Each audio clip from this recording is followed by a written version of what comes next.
Let us now do the simulation of the push-pull converter. I have here in the folder, in the resources, I have a push-pull folder. Push-pull schematic is here, push-pull netlist, push-pull.cir, and the edt01.sub, which contains the subcircuit files. So let me double click on this. So you have the schematic.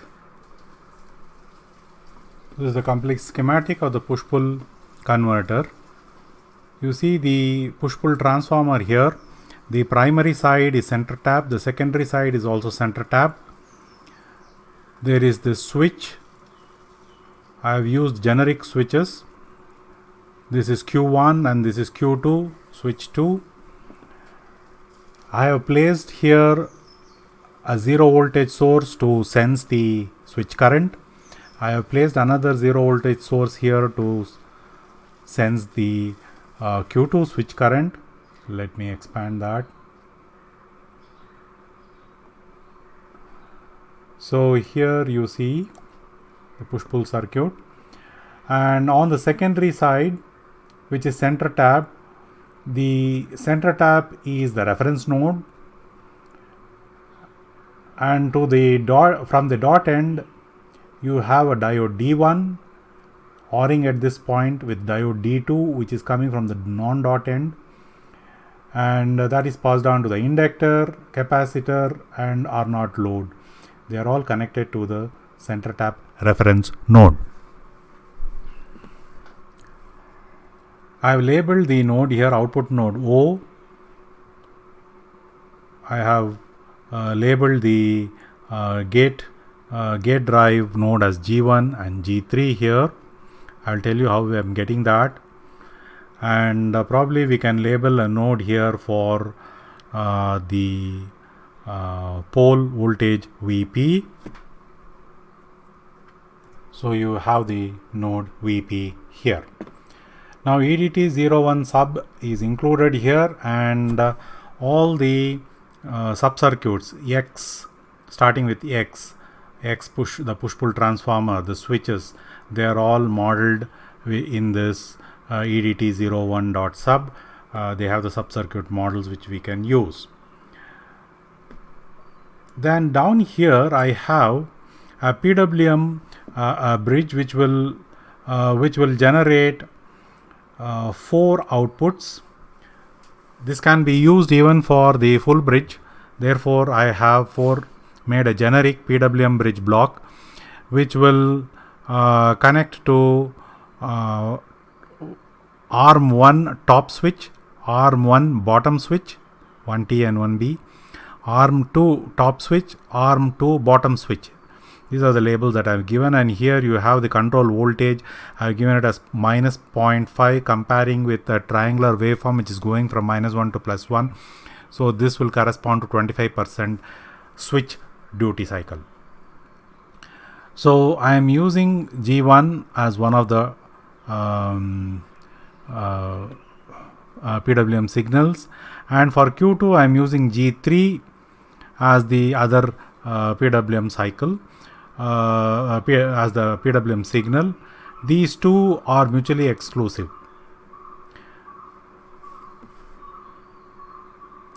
So let me save this schematic. I have now opened the terminal, and let me make the netlist file pushpull.net from the pushpull.schematic file, and then simulate the pushpull.cir file in ngSpice. So on simulation, you will see the waveform. I have plotted the waveform, inductor current waveform IL, and the diode D1 waveform, because the diode waveform are very unique, and therefore, so it reaches steady state here around somewhere here.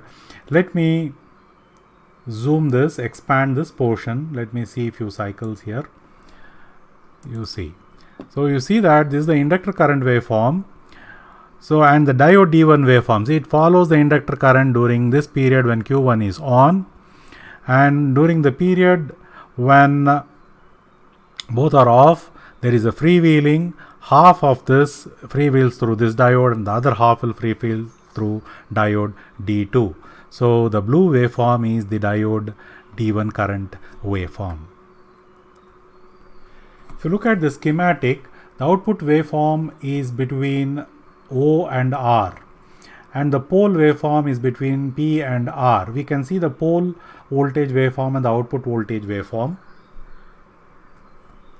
Going back to the ngSpice environment, I will plot voltage, the pole voltage waveform with respect to the reference node R, output voltage waveform with respect to the reference node R, and we'll see what we have. Let me expand that, and you see that you have the output voltage waveform and the red one is the pole voltage waveform. I will show few cycles here on the when it has reached steady state. Yes, so you see the output voltage blue waveform and the pole voltage waveform.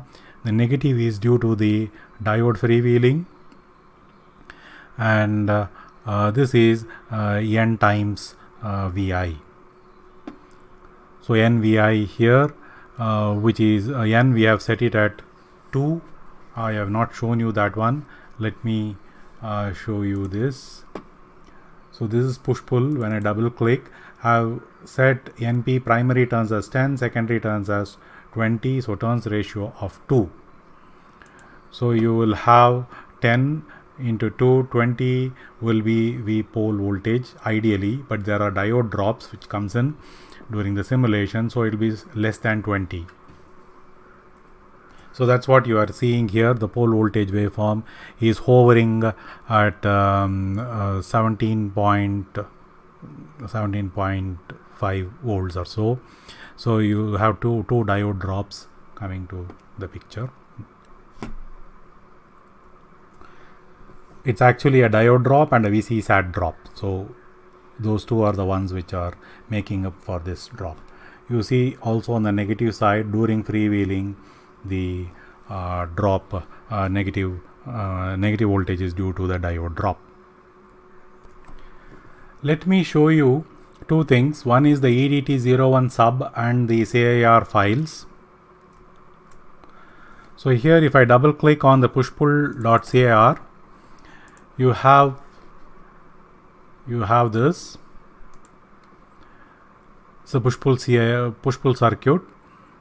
I have a dot options, relative tolerance and ABS tol I have set.